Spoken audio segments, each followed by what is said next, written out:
Hello everyone, welcome to One Step Matters. In this video, I am going to discuss question number 27 and question number 28. These are the questions.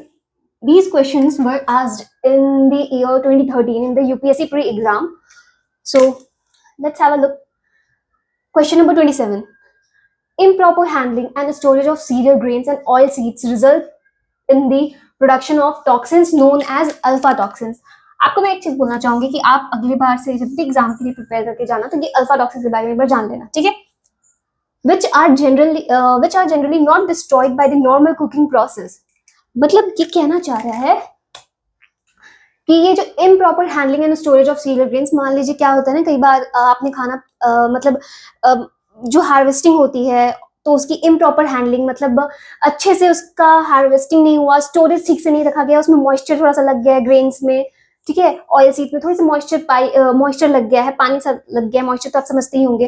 तो क्या होता है ना कि एक toxin produce हो जाता है उन क्रॉप्स में, उन ग्रेन्स में, जिसका नाम है अल्फा टॉक्सिन्स. और ये जो टॉक्सिन्स, इस क्वेश्चन के मुताबिक ये जो अल्फा टॉक्सिन्स होते हैं ना, वो कुकिंग प्रोसेस से भी, नॉर्मल कुकिंग प्रोसेस से भी, ऐसा नहीं है कि आपने पकाया, स्टीम किया तो वो अल्फा टॉक्सिन्स डिस्ट्रॉयड हो जाएंगे, ठीक है.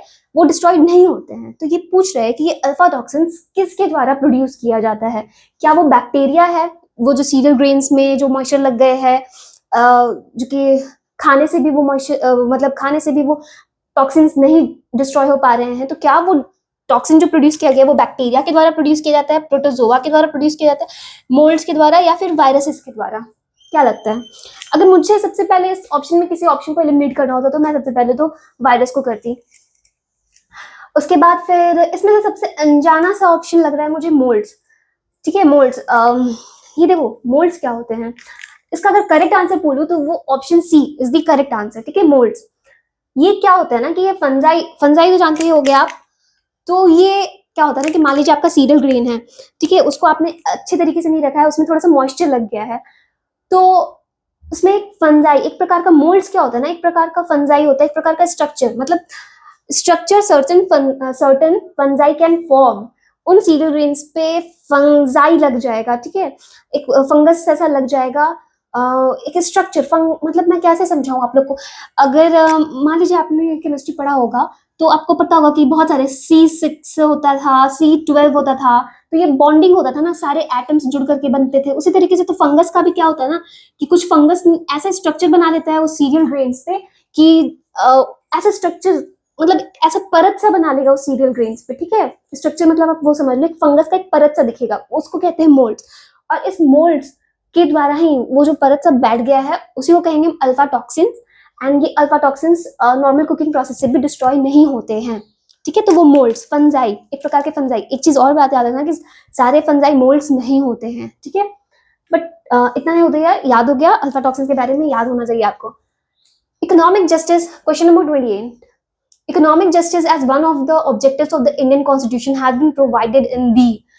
बोला है कि हमारे इंडियन कॉन्स्टिट्यूशन में ये जो इकोनॉमिक जस्टिस की बात की गई है वो किस में की गई है. क्या फंडामेंटल राइट्स आपने पढ़ा होगा, आर्टिकल 12 से लेकर के 35 तक पढ़ा होगा, नहीं 30, हाँ. तो क्या लगता है कि इकोनॉमिक जस्टिस की उसमें बात की गई है. आपको क्या, आपका एक फंडामेंटल राइट है इकोनॉमिक जस्टिस. प्रियम्बल में तो है, जस्टिस है, इकोनॉमिक, पॉलिटिकल, सोशल, सारे जस्टिस है. प्रियम्बल तो लेकर के चलो, बट फंडामेंटल राइट्स में नहीं दिया हुआ है. सुप्रीम कोर्ट ने कहा है कि economic justice in the sense जैसे कि पॉलिटिकल जस्टिस है, सबको अधिकार है वोट का, वन वोट सबके पास है कि नहीं. इकोनॉमिक जस्टिस, अगर कल को कोई आया कहा कि इकोनॉमिक जस्टिस भाई अगर वो अमेरिका जाके पढ़ रहा है तो हम क्यों नहीं पढ़ेंगे, इकोनॉमिक जस्टिस सबको बराबरी का होना चाहिए. नहीं, फंडामेंटल राइट्स में भी ये प्रोवाइडेड नहीं है. सुप्रीम कोर्ट ने कहा है स्टेट अपने क्षमता के अनुसार से, अपने कैपेबिलिटी को देखते हुए उसको मतलब उसको जैसे ठीक लगे समय के अनुसार से वो इकोनॉमिक जस्टिस लाने का कोशिश कर सकता है. बट हाँ, डीपीएसपी है. डीपीएसपी क्या होते हैं, ये एक प्रकार के मोरल गाइडलाइंस होते हैं जो कि गवर्नमेंट को दिए जाते हैं पॉलिसी फॉर्मिंग में, ठीक है. Directive principles of state policy, तो preamble and directive principles of state policy में economic justice as one of the objectives mention है हमारे कॉन्स्टिट्यूशन में, ठीक है. तो इस वीडियो में इतना ही. Thank you.